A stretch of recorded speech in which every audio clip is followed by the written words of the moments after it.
So for our last days here in Memphis, this is pretty much what it looked like the entire time. But right before we left, we got a little bit of nicer weather. So let's go fly. And I get to try a new trick out and put my Speedbar on while I'm in midair.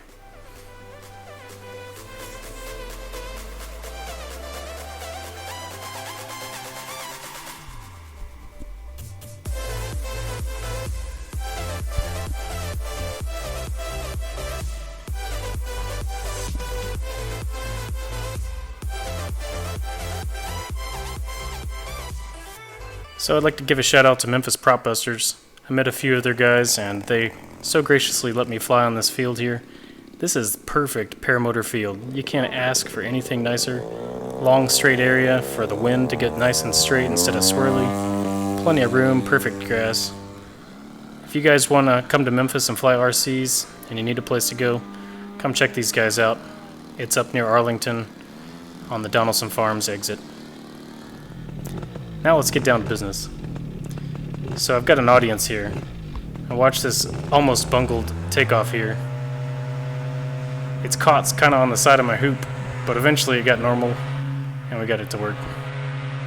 So I almost botched that takeoff.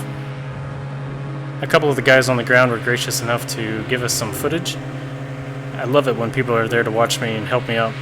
I don't have a second person that's usually there, so I don't get any good B-roll from a dedicated person, so it's great when I've got an audience on the ground for at least a little bit of the time. So I actually combined a couple of flights here. This is two different flights on two separate Tuesdays, last week and the week before. And so some of the footage is from one day, some of the footage is from another. I mixed them together because I didn't really have enough to justify making two different videos, so I took the highlights out. So here's some newly planted crops. I have no idea what they are, but I had to do a nice flyby for the guys down there taking the B-roll.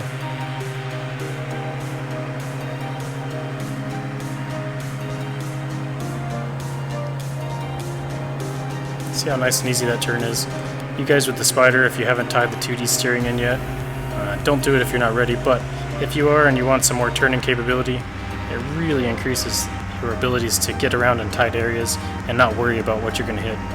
When I first started flying, I thought, I had no control because it's turned slowly with the brakes. So here's a cool trick. I decided I needed a little more speed while I was in the air. I always hook these two hooks for the Speedbar behind me in my seat, and I stick them under the seat board and just keep them tucked away. But here I was kind of in a little headwind and I wanted to get down there to Arlington, which is what you see ahead of me. So I said, maybe I can get these to hook on. I don't have them so tight that I have no play in the line, so I figured it might work. And looky there. Speedbar time. Let's burn some fuel. So this is the Arlington Donaldson Farms exit, right off of I-40, which is the next highway up there that you see in that next clearing.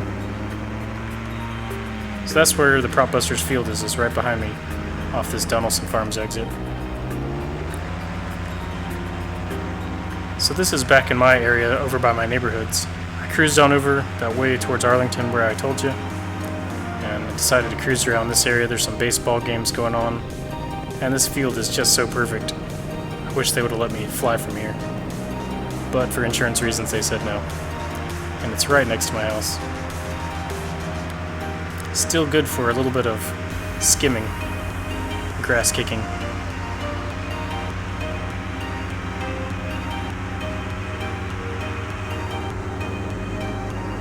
Just a gorgeous day. These are zero wind launches, by the way, so my two flights both were kind of less optimal for taking off with zero wind, and you really had to struggle to get the wing up a little bit. Not really struggle, but really have to put some effort into it. For you guys who aren't used to flying on nil wind days, you have to tell yourself right before you take off, I'm going to run my heart out and I'm not going to stop at all. Because if you do, or you do it a little half-heartedly, it's probably not going to get up very good, especially if you have a heavier wing. So this is my actual neighborhood. I came over the fields here and I can tuck in behind these ponds. I try not to get too noisy. I know most of the people here, they don't care too much, and I don't usually come back here, so it's kind of my farewell flight. Look how glassy that is. trying to be very careful and make sure I don't have any issues here, because I don't really have any flotation. It's a very shallow pond, but I don't want to go in.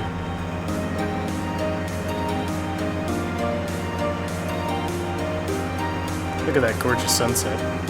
What a mirror.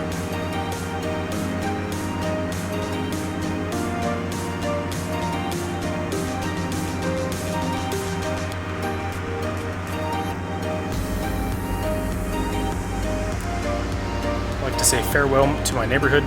If any of you guys actually watch my videos, I don't think you do. But if you ever watch them in the future, farewell, I was here. 2016 to 2019. So our next big adventure is heading to Alaska.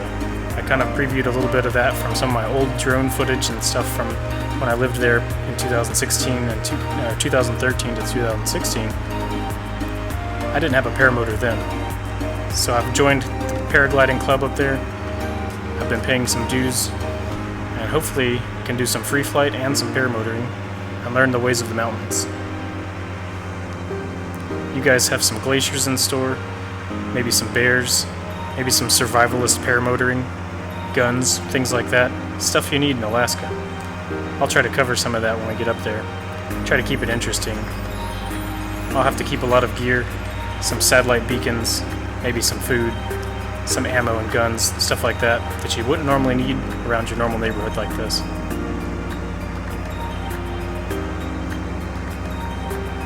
At work they also give us sat phones if we need to go out in the middle of nowhere, just to make sure we're safe. We can check them out and check them back in, and always have something just in case. So some of my neighborhood guys, they walked down to the end here where we have this opening into the field. So I figured I'd give them a little show. I'm no Tucker guy, but you know, it's just fun watching these things. Do a couple spins, get down low, do some fun stuff.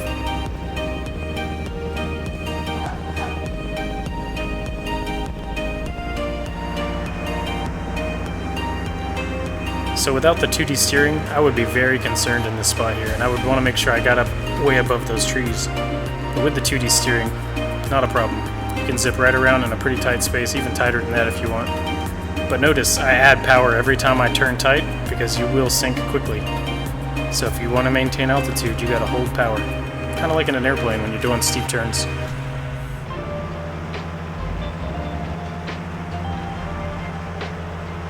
So I found me some deer out here. It's not deer season, but it's getting there.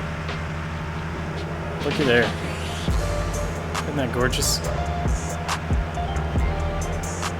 Hope I have no animal lovers watching this that are going to get mad at me for harassing the deer, but it's fun to watch them run around. Keeps them strong.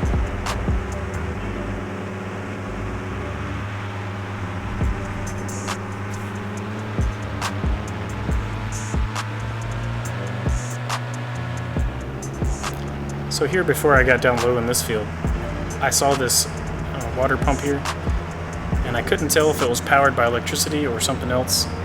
So I flew around a little bit just to make sure, and you see it's a gas-powered one.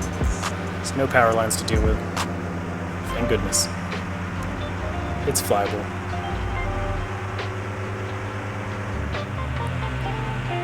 So here we are, getting up a little high, heading back to the house. You can see the field down there, right in the center of the screen. It's got a little dark green patch on the edge of that triangular field. That's where the Propbusters Club meets. We just had a meet this Saturday. I came down there. I'm not an official member of the club, but I paid some tribute money and had some lunch and watched a great fly-in. They do fly-ins fairly often. Have some cool shows, sometimes 3D planes. This week's theme was warbirds and scale models. It was gorgeous.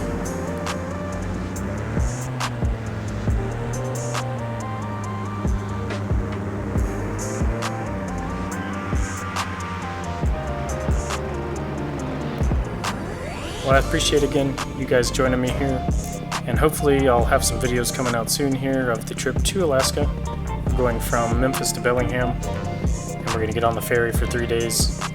But maybe if the weather cooperates, I'll get some flights along the way up to Bellingham, and maybe get some good views before we actually get to Alaska. And then when we get there, we'll definitely bring you some good views. So come on back, and hopefully you'll subscribe to the channel, and we'll have some good content out here as it gets snowy and cool and glaciery. You guys have a good night.